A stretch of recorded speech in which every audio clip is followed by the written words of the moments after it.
Market to Market is everywhere you are.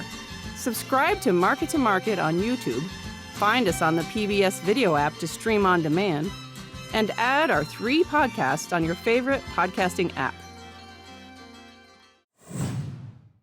Hey, welcome inside the MTOM studios here at Iowa PBS. I'm Paul Yeager. Glad to have you here for today's discussion about a phrase that has reemerged this recent grain trading time, and it's the phrase, Oats no. Or is it Oats knows? Or is it Oat no? I don't know. Whatever it is, Randy Strychar of oatinformation.com is going to fill us in about the oat market. It has been dry in Canada and the upper United States where the product is grown. So what does that mean for, say, wheat, corn, soybeans, canola, and other crops that are grown? This is a very, very interesting discussion, and it's going to come back to the millennial and what type of food is grown and what type of food is being consumed. That is the subject of today's MTOM Show podcast. We come out with new episodes each and every Tuesday, so you can subscribe, or it's easy for me to say, in audio form or on video form on our YouTube channel. We have a Market to Market YouTube channel, and underneath it is a subsect just here for the MTOM Show podcast. So if you want to go back and watch an episode about, say, crickets or photography or the hog market, we've got them. Now, here's Randy Strychar. Randy, as a dual citizen, what is the benefits of having dual citizenship for anybody who wants to do it? Is it good? Is it bad? Oh, it's excellent. I'm one of those fortunate individuals that have lived in 2 very great countries and have the ability to go back and forth. I have family on both sides of the border and friends in both countries, so I'm quite fortunate. What was the reasoning for doing it?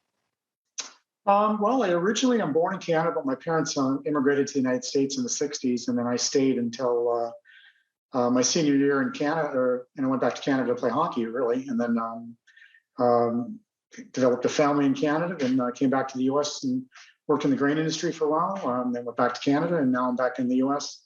For probably quite a while. You're feeding that stereotype of playing hockey.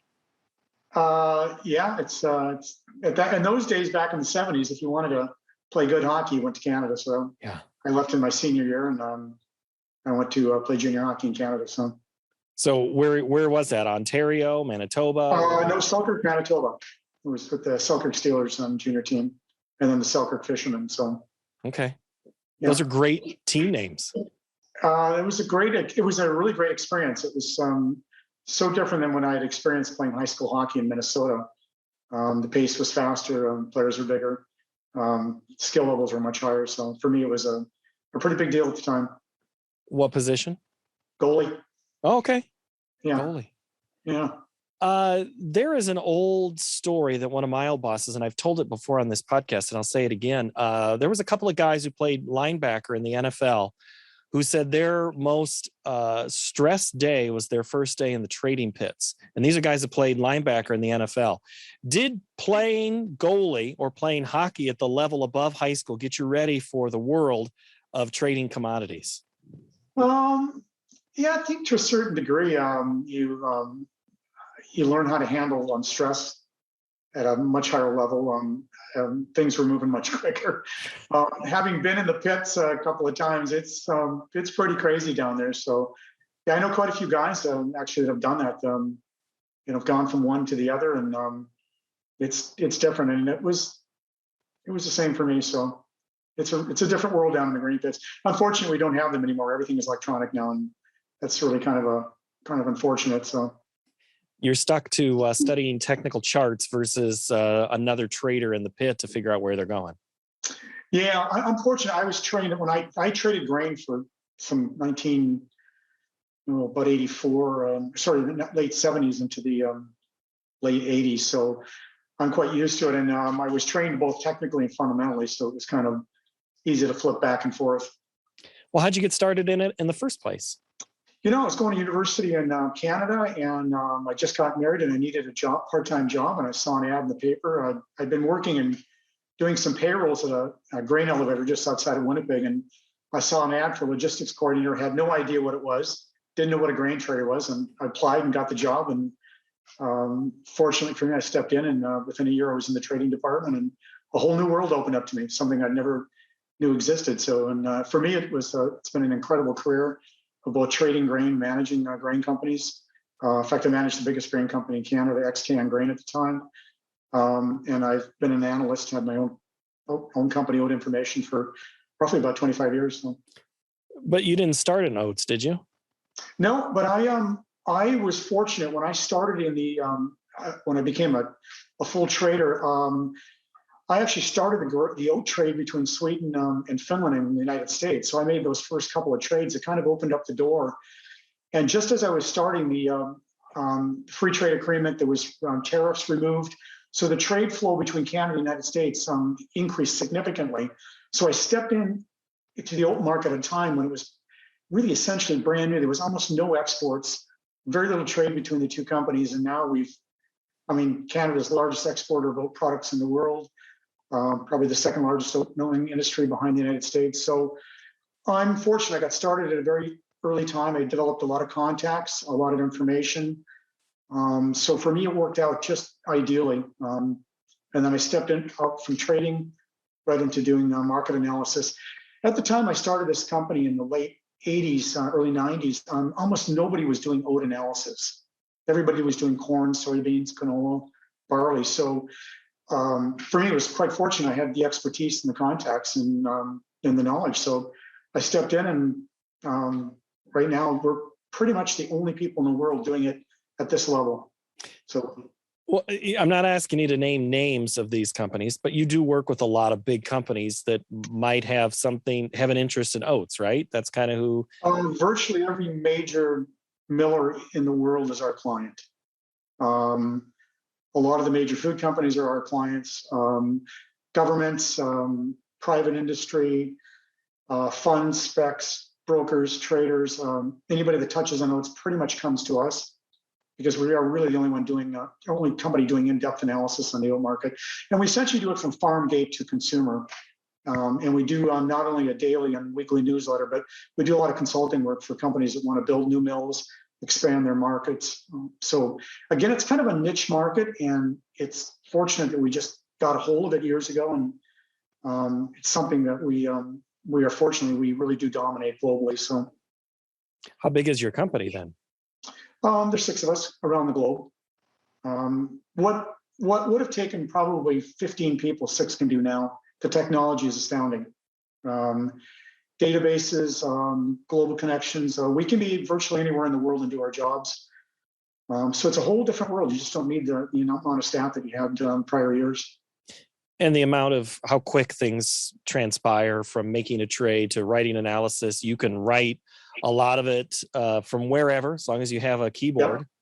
Yeah, from wherever. It's certainly changed. When I started as a trader, we had a telex machine, and if you're too young to understand that, it would take days sometimes to finish a trade off. We'd contact our broker in Europe, who'd contact an agent, who'd contact somebody else, and now you do it in a heartbeat. In seconds. We transfer that information in seconds. We try to do everything in real time as much as we can here. Markets move very quickly. Some of the information takes a little more analysis and a little more thought into it, but so much of it is very quick. It's a fast-paced market compared to when I started. So it's in line with everything else, the wheat, the corn, the soybeans. Yes. And I mean, it just because it might not be something you think of, not you, but a person thinks about on a regular basis, it's moving fast all around you. Very quickly.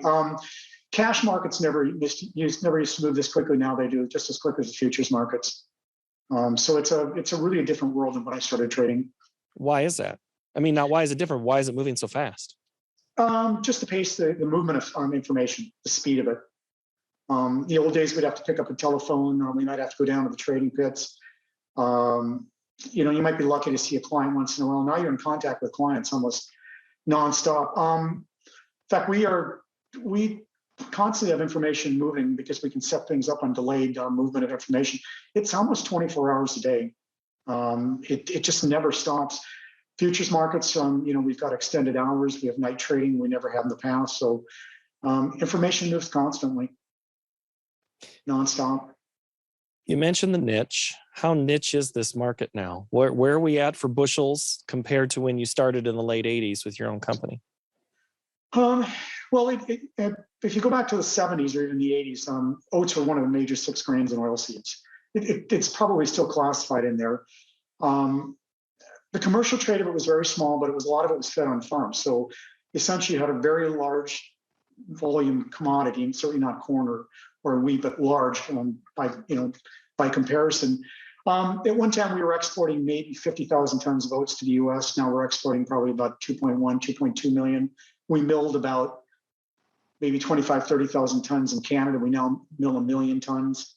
So the volumes have increased, but what's happened is we just simply produce less oats because we don't feed as much on farm anymore. When tractors came in, we got rid of horses. Horses were a big consumer of oats. Horses do still eat oats, but they're mostly hobby horses or thoroughbreds. So it was really the loss of on-farm feeding just shrank the market down to a point where we're probably at what we call maintenance feeding. They're still using it for backgrounding on livestock, some hogs, but it is not what it was years ago, simply because you don't have the horses. Really, you're growing oats for backgrounding with livestock, and you're really growing oats. I don't know any farmers that would say they're oat growers unless they're selling commercially. And those are really hardcore farmers. In Canada, we have about 15,000 farmers that are part of the Prairie Oat Growers Association that are quite active in the oat market. If you went back, you could probably double that if you went back 30 years. So you've got larger acreage on farms for oats, smaller number of farms that are actually planting the oat acres, just less consumed for livestock. So the market's shrunk to the point right now where really in a combination of things like more gluten-free, more organic, less glyphosate, less inputs, companies are looking for very specific oats, very specific varieties from very specific regions. So it's become very much a boutique commodity. If you went back probably 20 years ago, and I'll name a name, a company like General Mills would buy just about any quality of oats they could get out of Canada in volume. And they could use all of those oats, whether it was within the mill itself or reselling to other markets, or actually using for storage and delivery against the Chicago Board of Trade Oat contract. All that is done with. Now companies are so specific on their needs.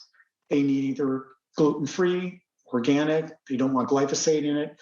So they're very specific what they want. So there's more and more contracting directly with the farmers. It's not really an open market commodity, though it is traded to a large degree as an open market commodity. So it's, again, the loss of the feed sector, more specific needs from the food, really from the consumers, and it filters down to the food companies. So it's really made it a niche commodity. You'll get some companies that will only buy from specific grain companies in Canada, specific varieties, and in specific regions. Well, when you use the word boutique, that sometimes is code for higher priced because it is a unique, specific product. And that's probably been to the advantage of oats, right? Yeah, I wouldn't say it's higher price. Unfortunately, we're kind of in a transition period in the oat market and pricing. A lot of the grain companies and a lot of the millers and the food companies still price oats as a feed grain.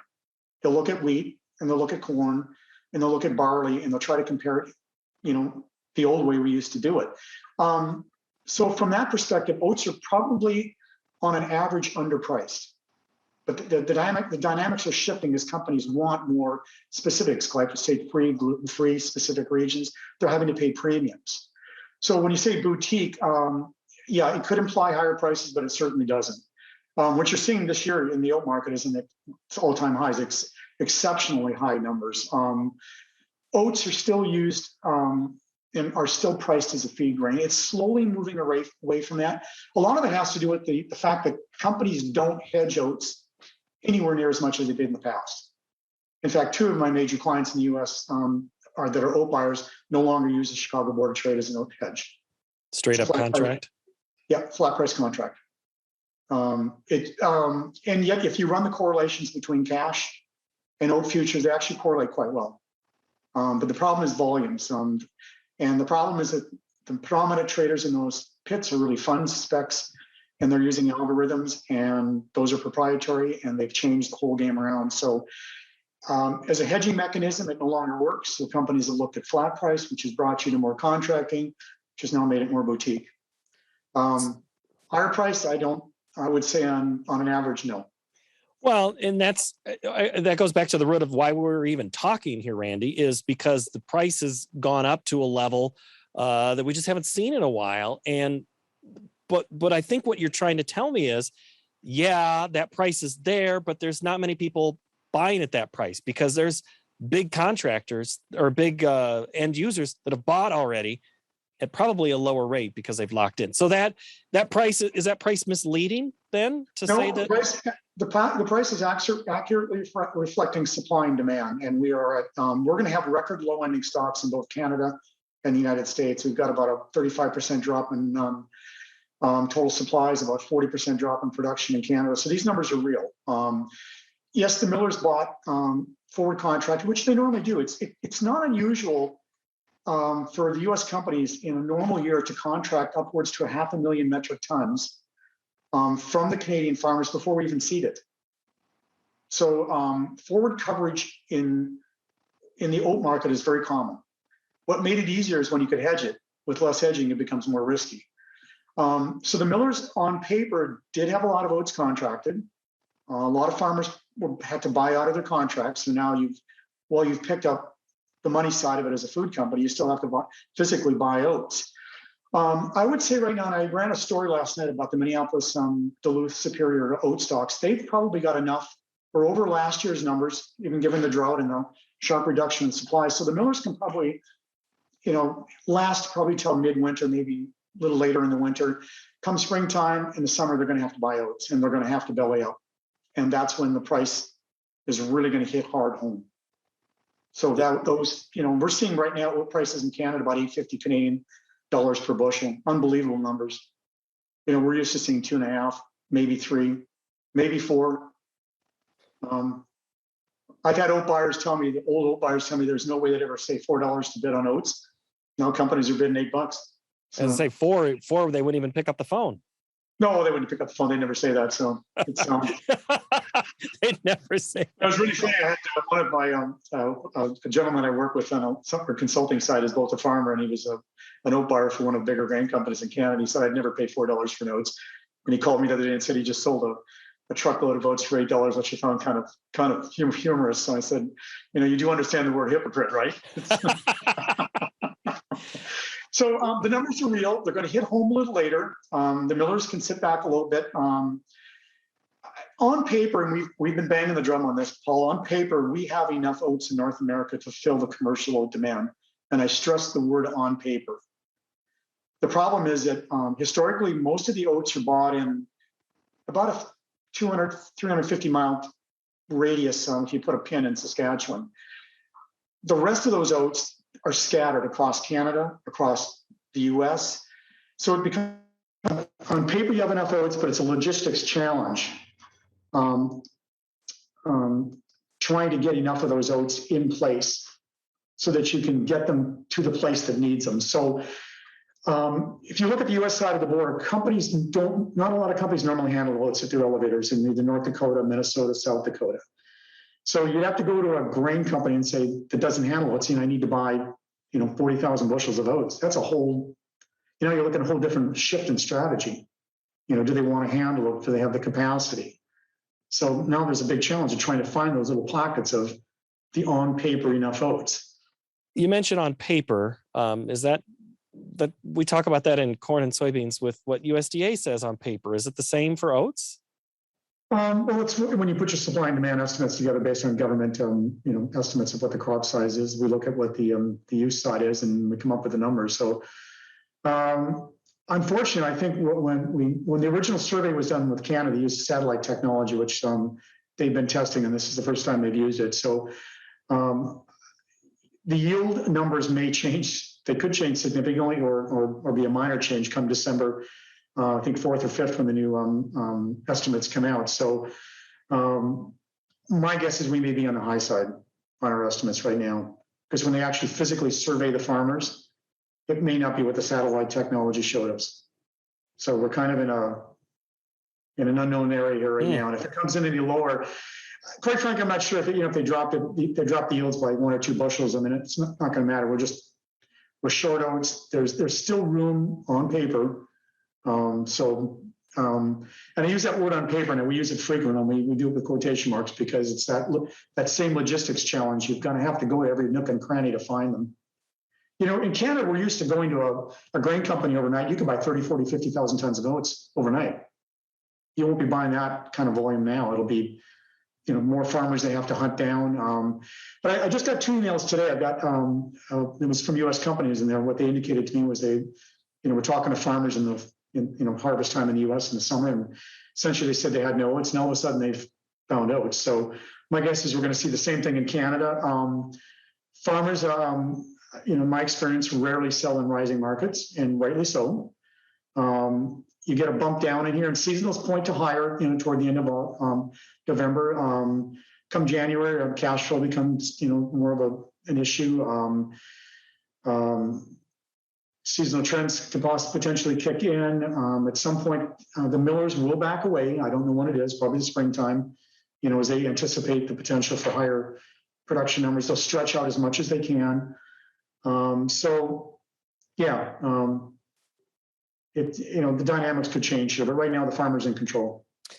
And you mentioned the shortage, and a lot of this is drought. And this is it 2 consecutive years of dry conditions that have led to this, or is it just one big year that's been a problem? This has been a major drought. Yeah, record. I've never seen anything like this in the 40-some years I've been in the grain business. The Dakotas, Minnesota, Iowa, they all got, hit by, maybe not as severe, but they also got whacked, in terms of yield. A lot more oats are cut for hay. Yields are down. One of the bigger problems we have, and the challenges right now that we're watching, is not only do we have a yield reduction in Canada and certainly in the U.S., quality issues. So a miller that, for example, wanted to make 10 pounds of oat flake or oat flour now has to use more oats than he used last year. They have to readjust the machines. You're going to have to put more oats through it. So when we say a miller was using 400,000 tons of oats last year, he's going to use more this year, just to try to get the same output. Just the quality is not there. That's what you're saying. Yeah.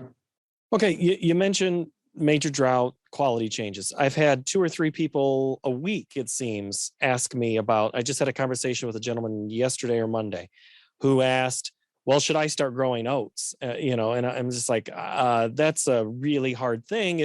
Because you just mentioned if someone is far away, remote, not in a current existing contract, it's pretty hard for them in a normal year to get anybody to buy their product. Do I have that right? Yeah, in Canada, it's not. You can almost always find a buyer for your oats. Maybe not at the price you wanted, but there's always steady buying. In the U.S., it's a different story. Having worked on both sides of the border, there's just simply less oats grown. You guys are at record low production. That's been declining since the early 60s. Less grain companies than certainly when I worked in the Midwestern U.S. in the 80s are handling oats. There's just no profitability in for the grain companies. So for a U.S. farmer, certainly Iowa's a little different story. You've got grain millers in your backyard. You've got Quaker in your backyard, PepsiCo Quaker. If you're moving in the Dakotas, if you're in Pennsylvania or in New York or Missouri, where there's smaller amounts, it's a lot more challenging to find an oat buyer. In Canada, you can almost every grain company handles them, one form or another. And you've got far more oat mills in Canada, far more operations that are taking oats. So it's really different challenges on either side of the border. And the U.S. certainly has a bigger challenge. Certainly the U.S. farmer does. Well, and this farmer told me, he says, once I get it under wheels, it can go anywhere. I'm like, yeah, but does it pencil out to take it across 2 states it just doesn't always on a semi. Yeah, the good news for the U.S. farmers, we have seen more U.S. companies buy more U.S. oats. I would say probably right now 90 to 95% of all the oats milled in the United States come from Canada, but we are seeing more and more regional buying, I guess. Part of that has to do with varieties. Millers tend to like the same varieties going through their equipment, and when they have to switch it, people ask me, will the millers buy Scandinavian oats this year? Yeah, they've looked at it, certainly. Have they done it in the past? Once in probably the last 25 years, just for the sole reason. requires equipment adjustment. They just really don't like doing that. And varieties can become an issue too. So will they mill it if they have to? Absolutely. You can't make a Cheerio out of barley. It's not the same product, is it, at all? No, it's not. So, but I think that, those companies are pretty well covered for quite a while. So, but yeah, it's a challenge for the U.S. farmer. So the question I ask a lot on the show is, there's this acreage battle. It's if wheat, which rocketed up at the beginning of this week, it's been on a tear. There's a bullish outlook for it. There's somebody who's been planting corn and soybeans, and they're looking at corn going, gosh, can I even get nitrogen to put on it? I mean, there's an acreage battle. Is oats going to benefit from this acreage battle right now? Therein lies the problem. People are looking and going, and we're seeing old crop oats being bid at around 850 Canadian per bushel. We're seeing new crop around 6.5. I almost never see that. So the question is, do I grow oats at 6.5? And is that profitable? I mean, farmers, unless it's a crop rotation issue, it's a net returns. Oats are, we're just we've got crop problems all across Canada. It's canola seed, it's wheat, it's barley, it's peas, it's lentils, it's everything. So how does it pencil out? I haven't done my my margin sheets for new crop yet. We're going to do them later on this month as we give a presentation for the Canadian oat growers. We're battling everybody. So that looks like a phenomenal number, but does it pencil in for a grower? Each individual farm is different, but we're battling every other crop, and wheat looks strong. So canola seed is another one. So and in Canada, we look at wheat. We don't look at corn. We look at wheat and barley. That's how we compare it. And we really look at spring wheat. The rule of thumb we use is that generally oats would have to be about 50% of wheat value on the farm, spring wheat. If you had, if you were 51 or 52 or 55% of wheat, you'd buy acres, oat acres. It might be holding again this year, but again, we're battling every other crop. And you're right, input costs are through the roof. The good news is oats is a low input crop. So, that might work in our favor. In the long run to see more acres. We are going to need more acres, and we do have to battle these other crops. So we've been banging the drum on, you have to get oat prices up versus wheat and barley, and you have to hold them there. Now, more farmers in Canada are making decisions on their rotations in the fall because they're buying their inputs. They're sticking more to a rotation from year to year. If I go back 10 years, you could buy a lot of acres in the spring. That's becoming less and less the case. So my guess is that this year may be an anomaly, but if we haven't made, a lot of farmers are making those decisions now in the fall. They're not waiting until the spring. They got to make it. They got to make it. They got to make that decision. And some of them are looking at that pencil and refiguring a whole lot of things. So you mentioned a couple of things that I've held out as long as I can, Randy. But I got to ask, is it Oats knows? Oats know. What's the phrase, and why is it outdated and make you cringe when anybody says it? I've, as a young trader, heard that all the time. Oats knows. It's an old adage. It goes way back. I don't know the origins of it, but people believe that if the oat market was moving up or down, it was a leading indicator of where the other cereals would go. I guess I'd have to go back and do 50 years worth of correlations to see how true that is and whether it was a leader or a follower. Because it is a boutique commodity, it doesn't play out anymore. So. We use the phrase as we do a lot of other old ones in the grain trade, but I don't think it applies anymore. Oats, because it is probably a smaller crop, responds quicker. There's less of a cushion, both up and down. But I don't think it applies anymore. I've not seen any evidence. We look at data all day long. We run correlations. We track wheat against oats. We look at oats against corn. We look at oats against spring wheat, hard wheat, soft wheat. We run correlations. We're always looking for the edge and where's the answer, but it just doesn't correlate that well anymore for me to say that. And did oats take a leading role in this? I have to go back, but I think wheat and oats were kind of moving at the same time upwards. They were going at that. Yeah, they were going at that same time. So, but there's one adage that does hold true, that you need to see in the oats market for something to change, and it's rain makes grain. That's the only way we're going to get some of this filled. Yes, very much. I've also said that oats are, virtually a weed, so it can take a lot of abuse. So that's what wheat said. That's what they say about wheat too. Yeah, it's I've seen oat crops do quite well in what we thought were way too dry conditions. The yields have come out above average. A lot of it is timely rain to fall at the right time on each farm. But certainly less inputs, less maintenance. It's a hardy crop. But yeah, rain makes grain, and we do need moisture. We've got a lot of soil replenishing moisture that we need to take place in the spring, a lot. Mm-hmm. What does favor it, oats are a little bit deeper seeded. Oil seeds, for example, for canola seed in Canada, are more shallow seeded. So, if we've got some subsoil, it certainly makes it more beneficial for oats. Right now, we're struggling with topsoil, subsoil, everything. Mm-hmm. Hopefully, we get some snow cover in the winter, which turns into moisture in the spring. But we've got problems. Okay, as we wrap up here, Randy, what would you say is the biggest fundamental story besides the weather playing out in oats as we move forward in the next 6 to 18 months? Well, we've had actually, I would call it the perfect storm if you want. We had, production that just basically fell off the table, ending stocks everywhere. And we have seen nothing but steadily rising year after year demand for oat-related foods, breakfast cereals, snack bars, oatmeal. Then you threw the oat beverages on top of this. That's the game changer. It's a whole new level that we've taken the oat market to. I would say with the food side on the oats and the beverage side, and I would say the beverages is kind of what's tipped everything over. Consumers are looking, and we look at the millennials, and we look at the data, the numbers on the food side, and they just continue to climb. Oats is a natural, healthy, and safe food, and consumers are gravitating toward it very quickly. So, long term, the growth potential is very good for the oat market. It's a great crop for a farmer that has access to a marketplace. It's a great crop, and to be in the oat market, I never 40 some years in the oat market. It's a phenomenal time. Unfortunately, we had the drought, but it's the food sector right now that's driving this.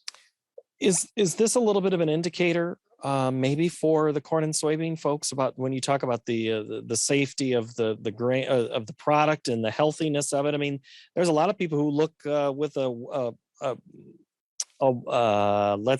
skeptical eye of corn and soybeans and its health and the chemicals used to grow it, and the consumer, the millennial consumer, is really speaking right now. Is that something that maybe corn and soybeans needs to kind of wonder? Are we prepared? All crops, including oats. We have told farm groups, and I don't want to poke my nose into what farmers do, but and I understand their plight. I mean, it's going to require more equipment, different shift, higher prices for farmers on oats, but the consumer is telling them they don't want glyphosate. They want gluten-free, whether they need it or not. They want less chemicals and less inputs on their crops. So the oat industry has been very aware of it. I've, without getting myself into too much trouble, I hope, strongly suggesting that the oat industry take a leadership role. The consumer is going to dictate it in the end. And corn and soybeans and canola and oilseeds all need to take a hard look at it. In the end, the consumer, whether the farmer likes it or not, will dictate what they want. And when the farmer has told me that they would need more and more money for oats, I said, then you ask for it. If the consumer wants it, they'll pay for it. The food company will pass it through. The farmers will get more money. But it's in the end, the consumer drives it all. And they're telling us very clearly they want natural, healthy, and safe. And that's what oats are. And to a lesser degree, some of the other cereal crops are not. So it's a boom. And again, it's a consumer looking at, what do I want to put in my body? What's in it. I've been watching some of the technology. They're talking, at some point they'll be able to trace this, an oat kernel back to wherever they need to. So traceability, accountability, sustainability, those big buzzwords, they're all in vogue. And that's, they're not buzzwords. In a sense, they're buzzwords, but they're real. This is what the consumer wants. Yeah. And the consumer has been speaking in a lot. I mean, that's why the meat industry has changed a little bit in some of their products that they've offered over time. And at this time, it sounds like the consumer is going to have something to say when it's all said and done about grains. Very much. Yep. Randy Strychar, thank you so much. Appreciate the time. And I would say some type of hockey related question, but that's just too stereotypical and too easy. Thanks, Randy. You're welcome. My thanks to Randy Strychar. Any information or feedback for me, it's markettomarket.org. That's the website. The email is markettomarket@iowapbs.org. I'm Paul Yeager. Thank you so very much for watching. Maybe you were listening. Maybe you were reading. We'll see you next time.